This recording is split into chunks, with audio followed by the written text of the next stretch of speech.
Okay, here we go. The Hangout on Air is live with the Car Man today at 5 o'clock. We are broadcasting from the RVA. That would be Richmond, Virginia, for all you people that don't know what the RVA is. Anyway, today we're going to a cool subject. If you ever wondered how to meet and greet someone correctly, they say that the first impression is the only time you get to make it. It's that first impression time. I believe that to be true. And believe it or not, it really kills a lot of people from making money. And a lot of people honestly don't really know how to do it correctly. So today's episode is going to be about that. Now, before we get going, I would definitely appreciate it if you subscribed. I wish you would definitely give it a consideration. Also, we have a really cool Amazon store. It's going to be in our little hangouts down below in the description. So, anytime you want to, just go there and order whatever your heart desires. I love that store. All the cool stuff that I get, I just put in there. Anyway, so today, what are we going to be talking about? Meet and greet. Wow, that's a strong one. So what happens in the meet and greet is this is where people lose it, and they lose it so fast, and they you can turn someone off so quickly that it doesn't even matter how good your intentions are or what you're after or what your end game is, and no matter how motivated you are, you've got to have that human connectivity right off the bat. So let's talk about human connectivity right off the bat. So let's talk about your attitude. Attitude is the big deal. I always tell my salespeople, hey, listen, you can't go, a bad attitude's like a flat tire. You can't go anywhere till you change it. And that is a fact, guys. If I have a bad attitude when I started this broadcast right now, you would pick it up in seconds. And if you are trying to sell something and you're got a bad attitude about something, the people that you're coming in contact with, they're going to feel it, man. They're going to feel that bad attitude right off the bat. They're going to be like, hey, this guy's like in a bad mood. I don't like that. People don't like bad vibes. Everybody likes funny. They like nice, and they want you to care. So if you're going to be in a profession, in this particular case, we're talking about cars, it doesn't really matter. You can draw this across the spectrum from real estate to cars to think about the places, the retail stores at the malls. Any time that you're coming in contact with an individual and you're going to be asking them for money or wanting them to spend money, the meet and greet is everything. And I'll prove it to you. How many of y'all have been to Walmart and you walk to someone and you're like, and you're interested in an item that's at Walmart or one of the big box stores, and you really are interested in it, and the guy's like, "It's on aisle 6," and then they're like aggravated that you're still looking at them. How do you feel when somebody does that? You're like, "Oh my god, I don't know." If I swear, if I didn't need them eggs right now, I would walk right out of the store, and that's how most people feel. However, where they got you in the big retail stores is you do need what they got, where we don't have that same luxury in a position where people got a lot of choice and they're actually shopping around. So this is where you have to be a professional, and the other people are what we call order takers in the car business. I'm sure they call that in other businesses too. But you never want to be an order taker. Order takers are like, that just means you're like, you have no pride in your job. You're just like, you don't see the value in other humans. You're just there collecting a paycheck. You're not actually out there trying to help and serve and do all this stuff. And believe it or not, order takers don't do really well in the car business because customers see it right off the bat and they just kick you right to the curb and they just don't care about you, period. So the first thing I would definitely say that is going on our list today is going to be attitude. And remember, that's a quote from the car man. It's like a flat tire. Can't go anywhere till you change it. And when you're sitting at your place of business, whether it's cars or whatever, and you're sitting around all the negative salesmen talking about how they got screwed and now the dealer's this and you didn't get your day off, and we know how all the negative goes. We all know the negatives. But let me tell you something. Negativity costs you a lot of money because guess where it goes? It goes right here and it stays there and it rots and it's like a cancer and it just eats you up. And before you know it, you don't even want to take it up because you know what? You're too good to be selling whatever it is because all your friends are in a bad mood. So now you're in a bad mood. And so at the end of the day, you're not making money, which is a bad deal. So attitude, attitude, attitude. All right. Secondly, let's talk about something a lot of people tend to get, but not everybody does. I'll be tactful about this. Presentation. You got to have good presentation. Make sure you aren't smoking cigarettes and talking to the general public. I don't care if you smoke cigarettes, but for God's sakes, do something about the smell. Don't walk out to the general public smelling like a cigarette or alcohol. Back in the day when I was coming up, that was a big deal, but now it's pretty much just cigarettes. So presentation is everything. Make sure you didn't just eat, and if you did eat, make sure your teeth are brushed, and make sure your clothes are clean, and you look fresh, you look nice. People like that. You may be like, oh, it doesn't matter. It does matter. You need to be clean shaved. You need to look sharp. Your hair needs to be cut. You need to look nice. Period. In the story. Presentation, presentation, presentation. Because they're looking at you and you're the representative of whatever they're buying. So if they're looking at 100,000, just being fictitious, if you're looking at $100,000 house or $10,000 car, it doesn't really matter. You're the point of sale. They see you. That's who they're looking at. That's who they're giving their money to. The guy that's smoking a cigarette in their face. Now they're into those. What are those things called? The vaping, the vapors. Oh God. Never go on a sales floor vaping. I get it. I get it. It's like some second alternative to smoking or whatever. One of my friends, we named him Fogger based on the fact that he would disappear every time he'd be vaping. He's in our motorcycle group. We were like hanging out. But he would literally be hitting that vapor, and we'd all these motorcycles laying around, and him and his motorcycle would disappear. And then about a minute later, he would reappear because all of the vaping would be gone. Completely offensive. Do not do stuff that is offensive. You do not know who you're waiting on. You don't know their religious background, what their moral background is. You don't know anything about them. Don't assume nothing. Keep it G rated. When I get into the talking about how we're going to qualify and all that, don't use cuss words. You don't talk down to them. Any of this stuff. So you got a good attitude, clean presentation's got to be there. All right. Now, when you get into the actual meeting someone, this is very important. If the closer someone's walking to you, it gets awkward. Have you ever noticed like you're walking, like I'm a guy, so guys, like I'm an alpha dude. So, two dudes are walking, like we're walking in a junkyard, and the closer we get, like we're like looking at each other. I'm like, sup? He's like, sup? That's how two dudes talk. That doesn't work in sales. As the person's approaching you, you need to make eye contact as soon as humanly possible. People like to be acknowledged, even if you're busy. It doesn't matter. If you see someone approaching your sales floor, no matter what you're selling, you need to eyeball them, you need to line out on them, and you need to let them know that they're there. Even if you can't speak, be like, hey, I got you. I got you. Thank you so much for being here. I'm going to be with you just 1 second. Whatever the case is, people don't like to wait.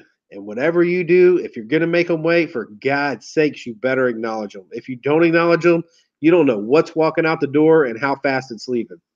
Hold on. Let me get my comments up here. I don't know what we did here. Comments.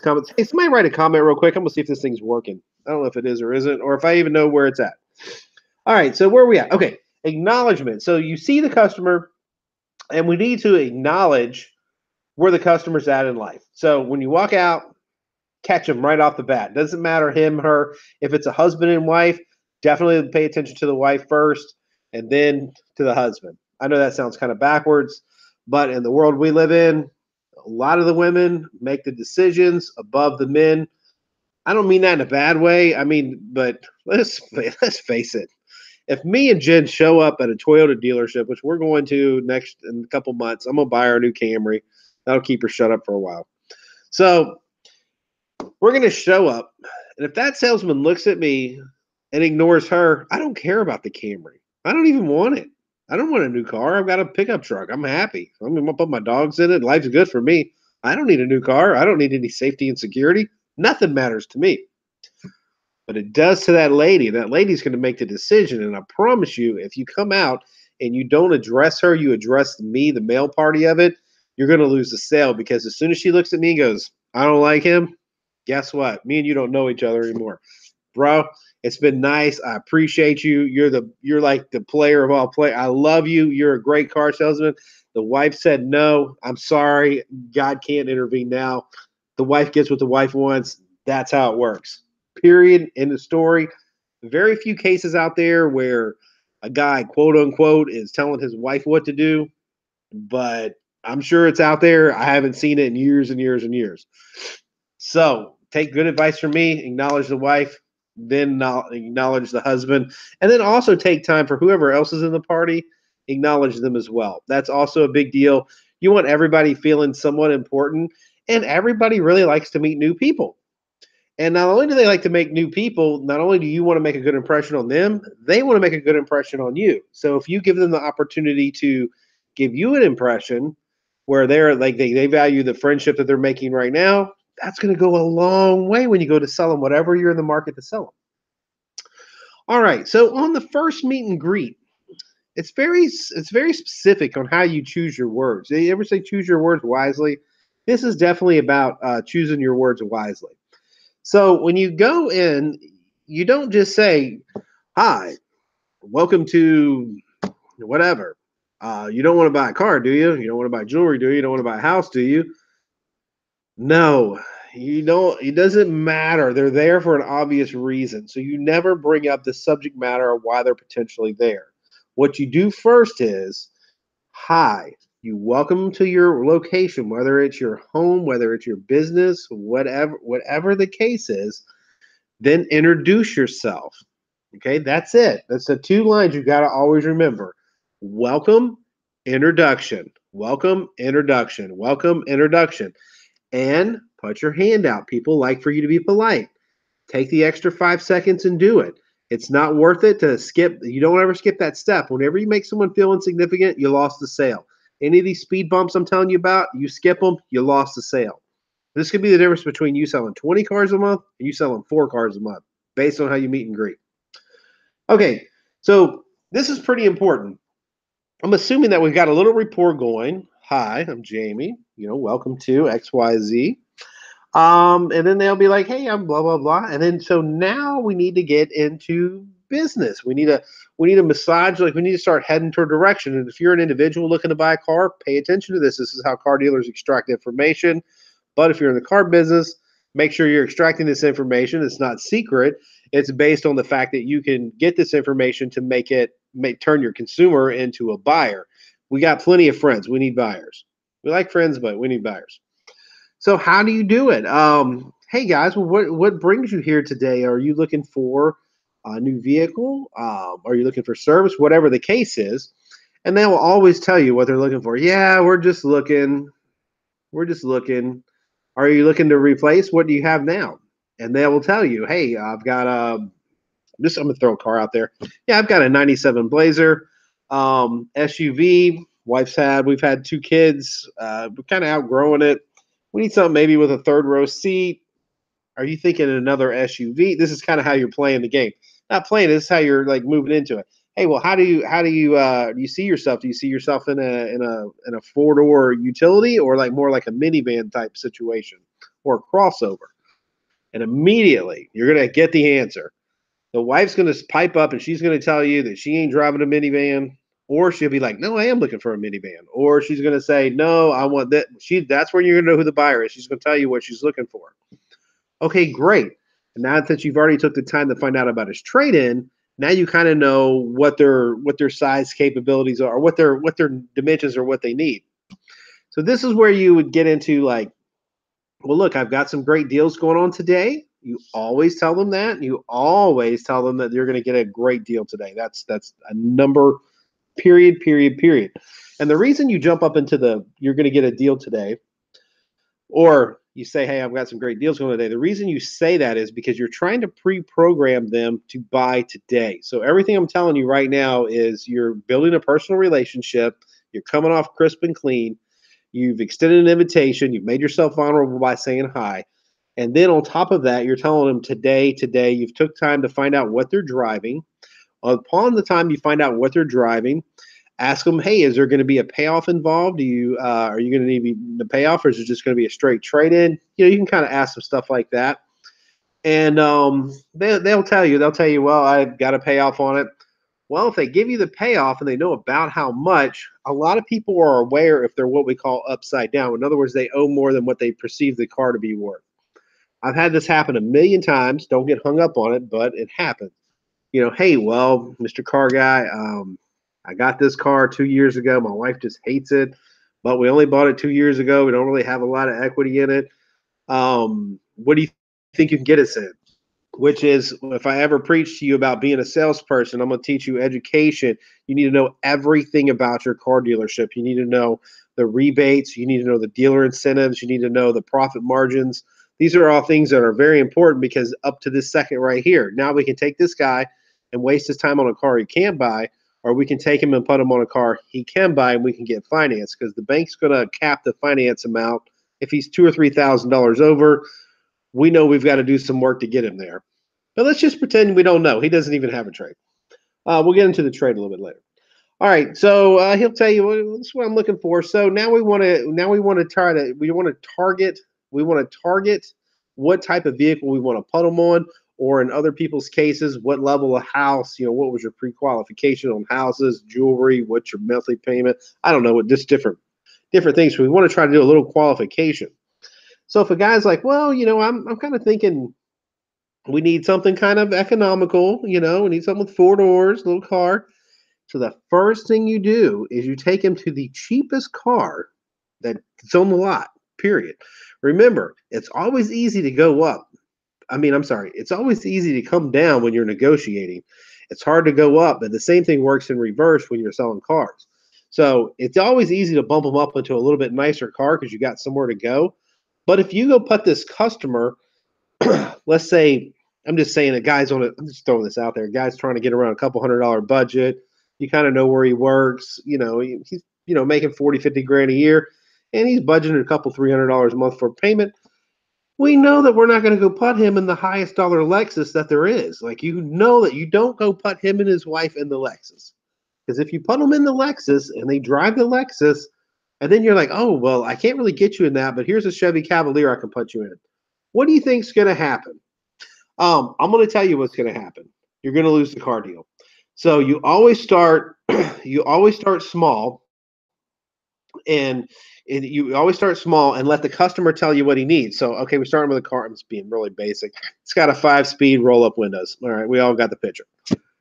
Well, my wife's going to want, you get where I'm going with this. She's going to want power windows. We're going to want a little bit more than this. I don't need the leather and sunroof and all that crazy stuff. I just need, we're looking for a power package on the car. Okay. So now you're going to step them up. All right, no problem. Remember, I told you to pick out 2. The third one, by the time you get to the third vehicle selection, you as a professional ought to be just about ready to pick out the car for them based on the information that you think that they're looking for. So they've told you the first 2 that they need. They've given you a budget, kind of where you need to be. And now it's time for vehicle selection. And they've looked at the 2. Now you should have known what color they're looking for and what package. And you should be able to know your inventory well enough. Don't go ask your sales manager. You don't be a lazy butt. You know where it's at. So you go find it, get them the key, bring them in. You'll almost always guaranteed get a car deal out of that. That's just how I think about that anyway. And on top of that, let me add another little twist to that. As you're doing the meet and greet and you're talking to them, a lot of people get into, well, it's better to have them laughing, joking, and stuff. People appreciate a little bit of humor. They always do, but you got to keep it in check. You don't want to wear them out, and you don't want to get them to the point where they don't want to, you can turn people off real easy by not being serious enough. So don't do the joking. Don't do the fake laugh. Just keep it real. People like it when you keep it real.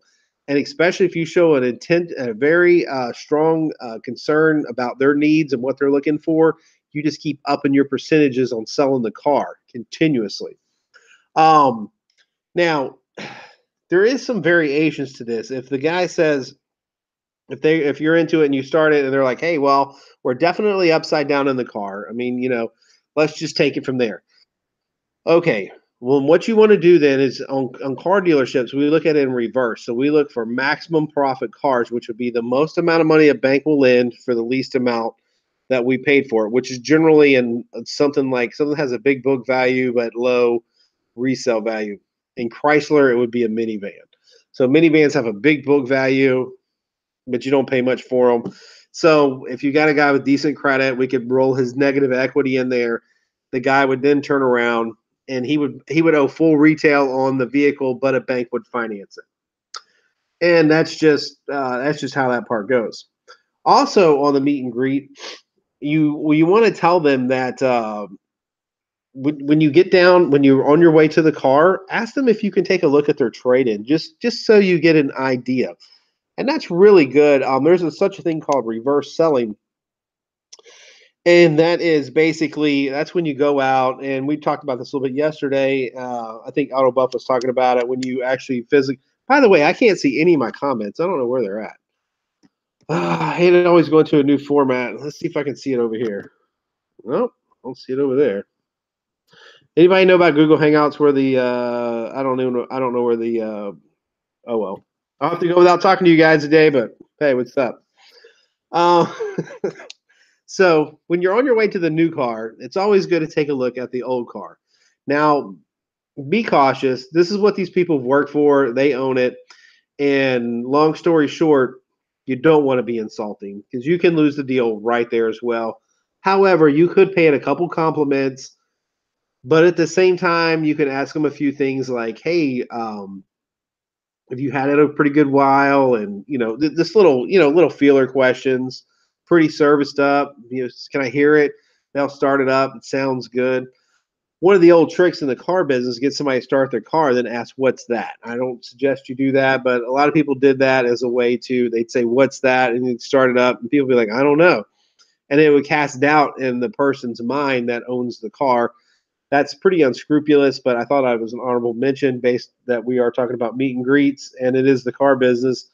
So if you are a private individual and someone says that, it's usually just a hook to try to give you a little complex about whatever your car is. They want to make you feel a little insecure about it.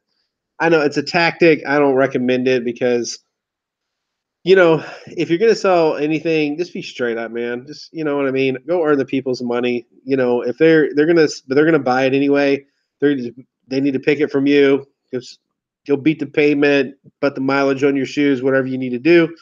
But at the end of the day, you need to earn it, and that's completely cool. I'm down with that. Anything else that might be important on the meet and greet? Just I guess it's all about being savvy. I mean, you got to just kind of keep it. You just got to kind of keep it. You just got to kind of keep it real with people. That's all I know. That's all. That's all I know to tell you. I mean, you just, in no way, shape, or form can you. You just can't cheese it. I mean, if people read right through it. If you rush them, they're gonna know it. If you're lying to them and you can't talk to them straight, they're gonna know it. If you can't look them straight in their eye, they're gonna think you're shifty. They're not gonna want to buy nothing from you. Period. If you're smoking a cigarette in your face, you're gonna piss them off, and that's gonna be the end of that. If you use cuss words or anything inappropriate, anything on sexual content, that's what she said. And if you try to think you're being funny, you are not. You do not ever step out of line. Like you are. I mean, you are pretty much. Imagine you're in a courtroom and there's a judge sitting right there. That's how you should treat your customer. There's nothing cool. There's nothing funny about it. These people work very hard for their money, and you're going to have to try to treat them with as much respect as humanly possible to get them to spend it with you. Because if you don't, guess what? There's not one person waiting in line. There's not two people waiting in line. Everybody's waiting in line to take that money. So there's nothing special about you that they're going to be like, oh, I got to have this guy. I mean, no, they're going to be like, oh, they're going to come up with a reason not to buy. People do that instinctively. I've preached this gospel before.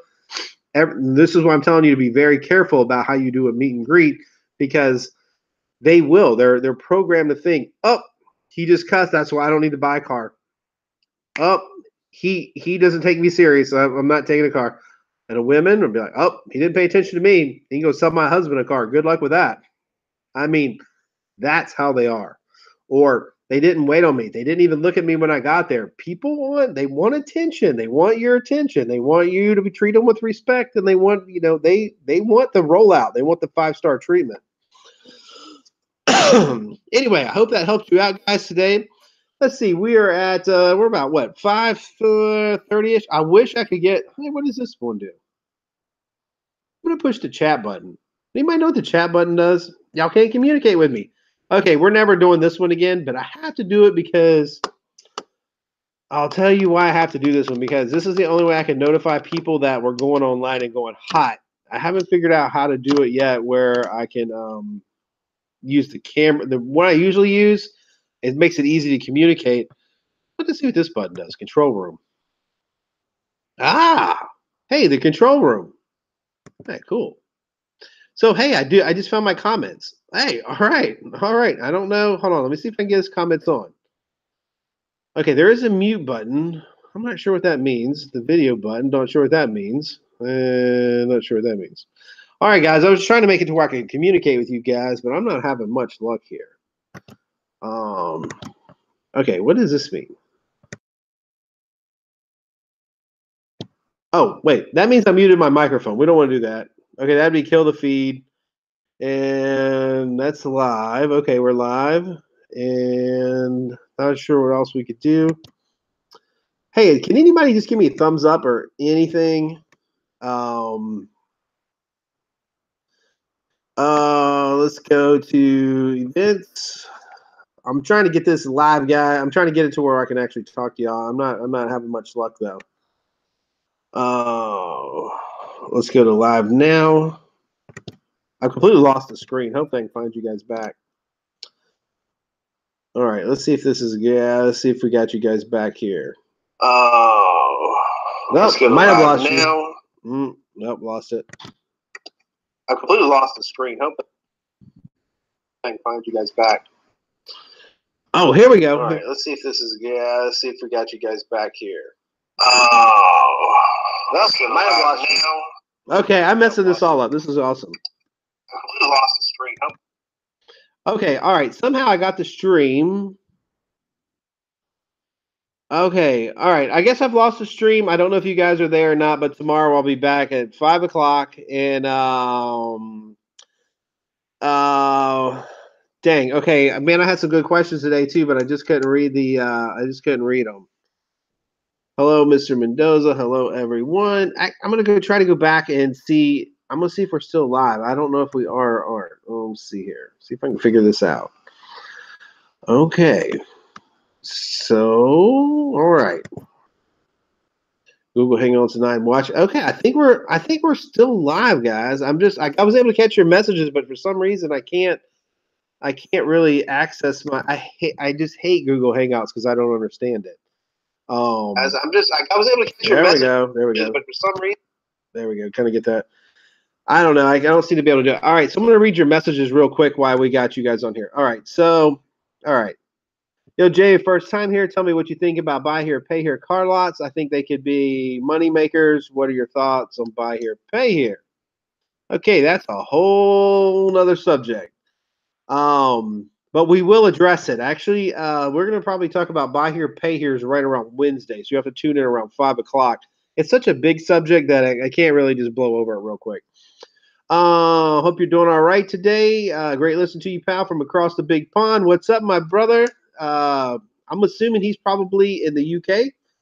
Happy wife, happy life. Yes. Okay, so you guys are watching. You're already able to hear it. Now, for some reason, I cannot find your I can't seem to find your I can't seem to bring this all together. I can't bring the comments and the live feed at the same time, but I'm still answering. Happy wife, happy life. Yes, Autobuff knows Jen. Yes, he's exactly right. And he knows as much as I do that if I showed up at a car dealership and some dude started talking to me and just ignoring her, I would just have to just get some popcorn because it would be getting ready to be on. She's been in the car business. We've been together forever, so you go figure that one out yourself. Mr. Dezelia, hello everybody. Hello Buff. Hello, Mr. Okay, got some niceties, pleasantries. A stream within the stream. I'm not sure how I did that, guys. So I'm not sure exactly how I did that exactly. I'm going back to the normal camera event tomorrow, so y'all just forgive me this one time, okay? Yeah, the intermittent fasting is working. Yes, sir. Seems to be working, looking good. Good stuff. Keep it strong. Right on, brother. Okay, Ireland, I got you, baby. Yeah, so all right. I hope it kind of helps you guys out today on the Ireland thing, on the meet and greet. And if you got another subject tomorrow, I would be glad to cover it. But what I'm thinking about tomorrow is I think another thing that's really important is either the ride and drive or the ride and drive or the presentation, as in I'm writing this down right now.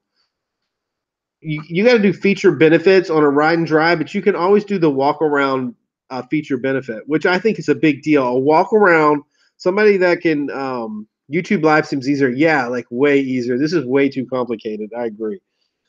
So tomorrow we might get into ride and drive, or we might do the presentation on the feature benefits because anytime you get into a feature benefit situation, that's what builds the whole value into them spending the money. Like you got to find some hot spots that they're gonna like. Back in the day, it's telling you how old I am. So back in the day, Mazda came out with, the little oscillating fans, and people just love those. And you could point that out. And, there's just different little things on cars that are, each one has a different value. Like at one time, GM had, they built their trucks more with a more simple type way than Ford did, so it required less wiring and all this stuff. And there's all kinds of little structural things that you learn that you can touch base on that make a big difference on the presentation. But once again, it's something you can do too much of, and once again, it's something you can do not enough of. But it's something you have to kind of do good. But it is the next logical step. If you're going to take the keys and now you've got them in a car, you need to learn what to do with them. All right, guys. So I'm gonna. Can you do a walk around topic? Super important. I'm sure you get great advice on that. Okay, I will do the walk around tomorrow. I think the walk around is a very strong, important video to have, and I've trained. I can't even tell you how many salespeople, and it's always with great success. They always see their numbers go up as soon as you take the time to show them how to or hit the bullet points and make them understand what they're actually there for.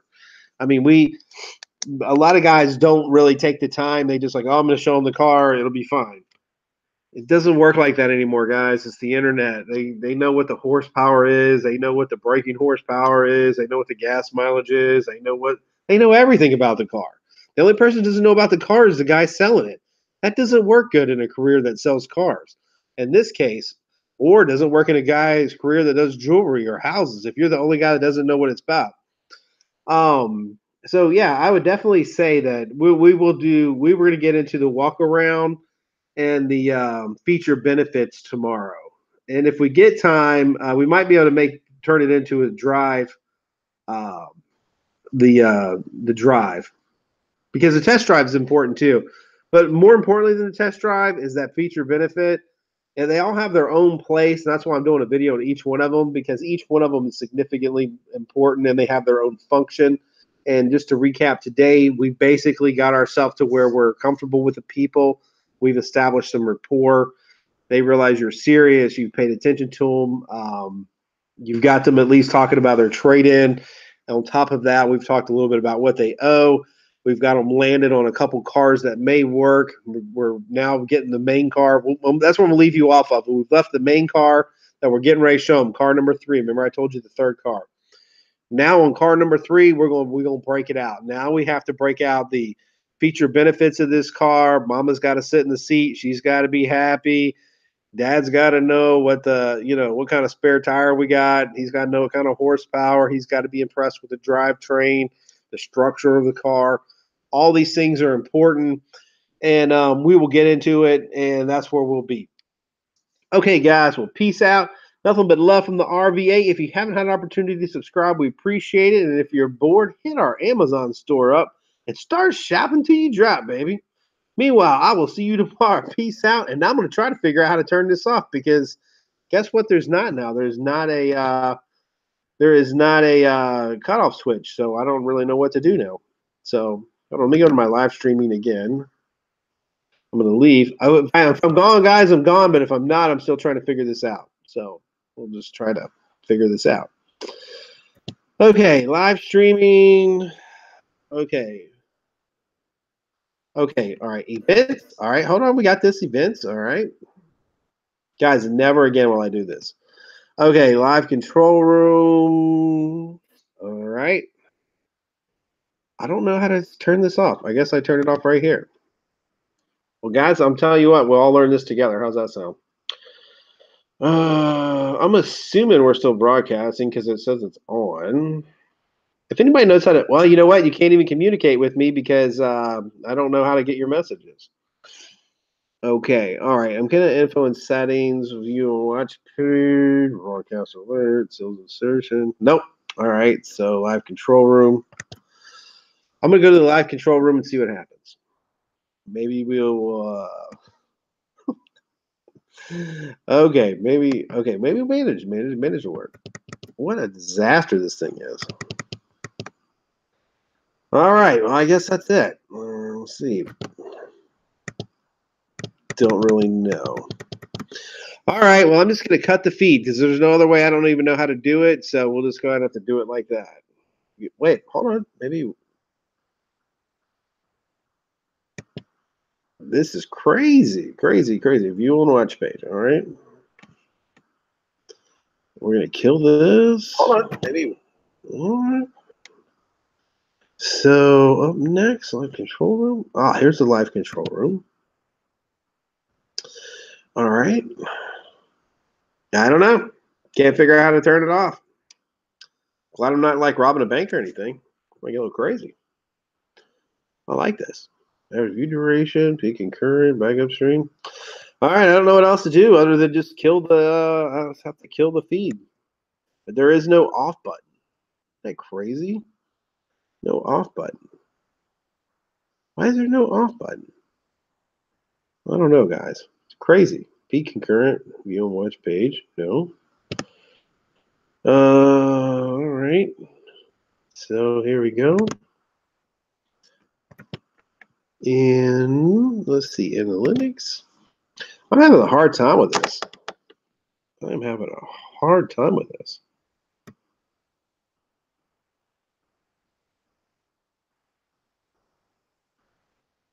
I think I killed it.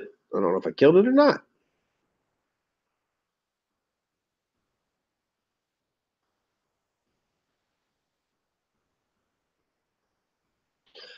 Okay, I'm going to assume that it's dead. I don't really know if it is or isn't. If it's not, I hate to admit we're going to be broadcasting all night. All right, so what else we got here?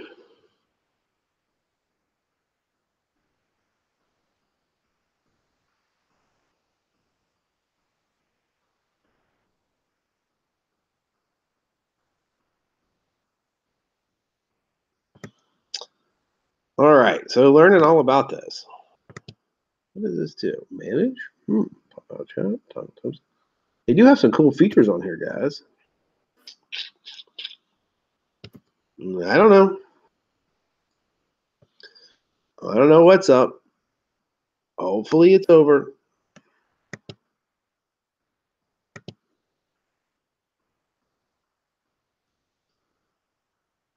Info and settings. Is that where it's at?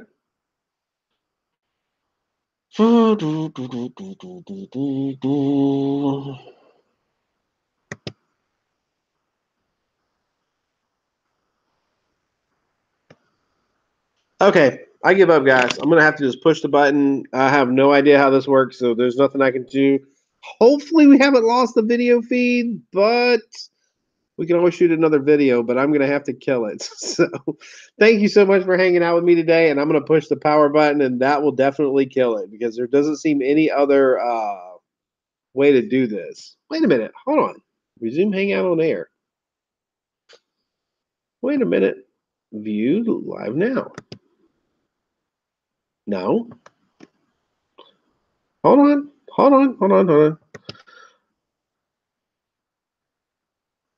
Okay, am I back on? Please wait.